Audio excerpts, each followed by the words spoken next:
is a lean, mean farming machine. Well, one of those statements is true. It's Jeremy Clarkson.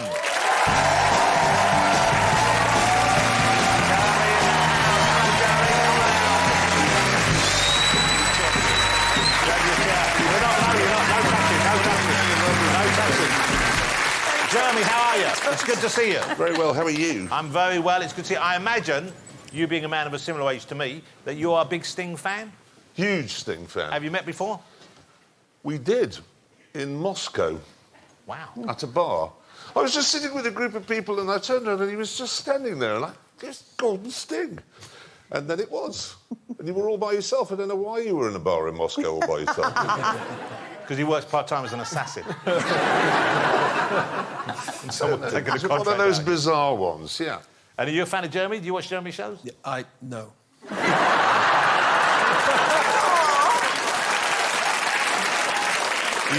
You have to love that honesty, ladies and gentlemen. Never in the country, Jeremy. Okay. How is life on the farm? It's busy, if I'm honest. It's a really busy way of passing the time, farming. Isn't it strange how... I mean, I don't mean this is a funny word, but it's so popular, that show. And who would have thought that we would now think of you primarily as a farm figure? Well, I'm not a farmer. You're not I'm very much a trainee farmer. But you're a farm owner. Yeah, I've got the farm and I work on it every day. I've been on it all day today. And with the cows. I've got cows now. Because I was told cows would be easier than the sheep I bought last year. So why were the sheep difficult? Is it because you got The sheep are just belligerent and they want to die. But they don't want to die in a way that you'd consider, like, normally, just keel over. Sheep, they will look at a fence and think, I'll put my head in that and cut it off. So that is a sheep's lot. Whereas a cow, as I'm discovering now, just plots its escape. Well, cows are clever. Cows are intelligent animals. I caught one of them this morning with the train timetables. OK, Jeremy Clarkson's book is out, ladies and gentlemen. Diddly Squat, A Year on the Farm. That's the name of the farm, and it's a great book. It's kind of a diary of that first year, really. It turned out, when COVID first happened, that reviewing Volkswagens and Hyundais wasn't considered to be key work. I know, I was amazed. But so I thought, well, if I can't write about cars, what shall I write about? And I thought, well, I'm farming every day, which was considered to be key work. So I started writing about the difficulties of farming. Because you're nearly the face now, the kind of positive face of farming. I bet there'll be a lot of people want to get back into farming, seeing the experiences you're having here. I think a lot of people watched it. You know, we had just had COVID and everybody had been made to stay at home, and for some people that was terrible because you were stuck in the cities and what have you. And I think a lot of people watched it and thought, oh, that looks idyllic. But, I mean, you farmed, didn't you? It's hard work. It's a brutal way of earning a living. Did you farm on your place in Tuscany, is that right? OK, no, and what did you farm? We have a vineyard. We grow grapes. Because, Sheridan, you don't live on a farm, but it feels to me like you're trying to start a farm because you have just animals everywhere, don't you? I have... I have 6 dogs and 6 donkeys. Can't eat those. That's an odd combination. When did the donkeys start gathering? I'm just obsessed. I mean, I think because when I was younger, we grew up very working class, and I begged my mum and dad to let me have animals, and they were like, no livestock. And my mum and dad were a country and western duo, so they gigged every night, 7 nights a week. You'd know what it's like. You've taught and done everything, haven't you, Sting? So I'm like... but they did everything from me and my brothers. So we weren't allowed animals. And then since I moved to London, I've got a bit carried away. And I now have a son who's 17 months old. And I think I wanted him to grow up around animals. I've got 2 Great Danes, 2 Boston Terriers, 2 little bald Chihuahua things, and 6 donkeys. And, Are they rescue donkeys? They are. And I wish I had... I watch your... I'm obsessed now. I'm also obsessed with Top Gear because my son loves cars and I love cars. But the farm is beyond me because that would be my absolute dream. But for my son to grow up with all that around him is like... That's all I ever want. That sounds like a lot, though. A lot of donkeys, to be honest with you. It is a lot. Well, I didn't know they were pregnant. That's the problem. Oh, I see. So I had 4 and then suddenly they got fat. And I just looked at that.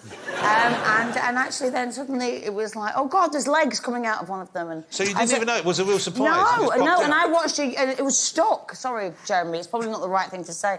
But, and I watched a YouTube video, and I'm pulling the legs of this... and then taking the bag off it. And I became like a donkey midwife. I knew there were YouTube videos for most things. Right, I didn't know you could deliver a donkey. I did. Stephen, you have many animals? Well, I've been having arguments with my girlfriend because she's very keen to get a dog, desperate to get a dog, but she is obsessed with just the tiny little poodles and things. And I keep trying to make the argument that I can't walk a poodle or a tiny dog. It's You need my Great Dane. I mean, even if I was taking it for a walk, I'd just be dragging it along.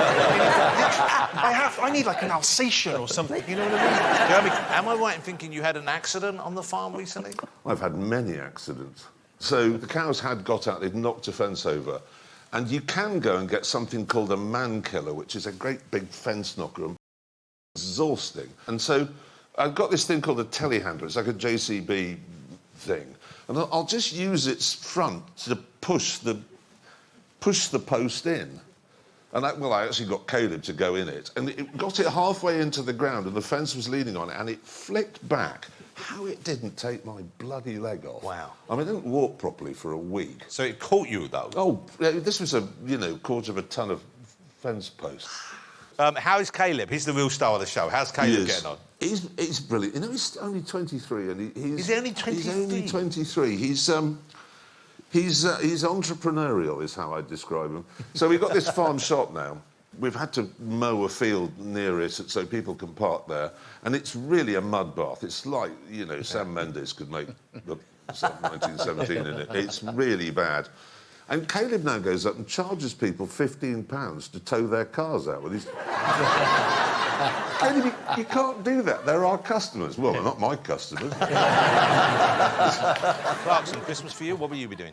We've just moved house, so I shall be emptying boxes. Oh, is this where the house that you blew up previously? Yeah, finally, I've gotten the replacement built. So, we're moving in there, and it'll be... Well, it's already started, the arguing process with all the... I put something in a cupboard, Lisa comes along, and then moves it into another cupboard. I then move it back into the cupboard I want, and then in the morning it's moved back. And we've been a week now, and all we've done is empty one box of glasses, which have gone back and forth between cupboards. You should try having a conversation. We do. Put the fucking glasses in that cupboard. Sheridan, your house, what are you going to be doing for Christmas here with little Billy? Just me and Billy. Just me and Billy this Christmas. I can't wait. I've got a place. I've already got my decorations up on one of them, the November Hold on, crowd. it's not even I'm sorry. But I've already got the Christmas decorations up. I've got a 17-month-old and I'm a single mom, so I am doing that.